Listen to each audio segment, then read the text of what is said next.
A regata, cuxo inicio está previsto para as 6 da tarde, é a terceira proba puntuable da Liga Galega de Traíñas A. Nela tomarán parte os 11 clubs que integran este ano a competición máis importante a nivel galego, na que non estará o equipo anfitrión.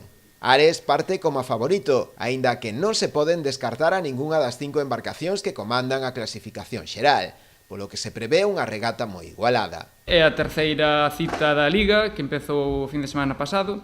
E, bueno, este ano está bastante reñida competitivamente falando a cousa, porque hai 5 equipos que poden levar a bandeira que temos detrás.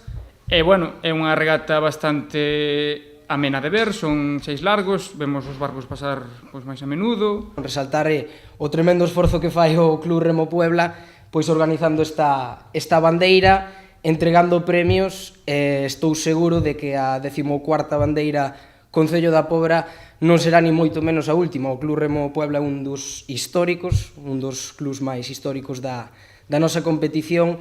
Hai que agradecer tamén enormemente nese aspecto o esforzo que fan os concellos, neste caso o Concello da Pobra do Caramiñal, que axuda e apoia o remo a nosa competición. A pesar de non participar con equipo na LGTA, o Concello decidiu seguir apostando por esta bandeira. É unha pena que non contemos coa tripulación local este ano na Liga, pois prácticamente a última hora colgouse a traíña e non se sae ao mar este ano, pero decidimos manter a regata como un club integrante da Liga desde o inicio hasta a última temporada e que, por suposto, espero que poñan todo o empeño en volver para o ano desde a Liga B e consideramos que era un espectáculo importante para o Concello, esa é unha tradición arraigada nas nosas costumes e esa importancia que ten tamén para motivar aos máis novos, que están facendo un traballo excelente coa canteira, pois que vexan nas traíñas o seu obxectivo, que teñan a oportunidade de ver o espectáculo máis importante a nivel galego. Despois por arriba está a CT, como todos sabemos, pero a nivel galego aí están as mellores traíñas. A proba a nadarse na Pobrense é unha das máis espectaculares dentro do calendario desta competición,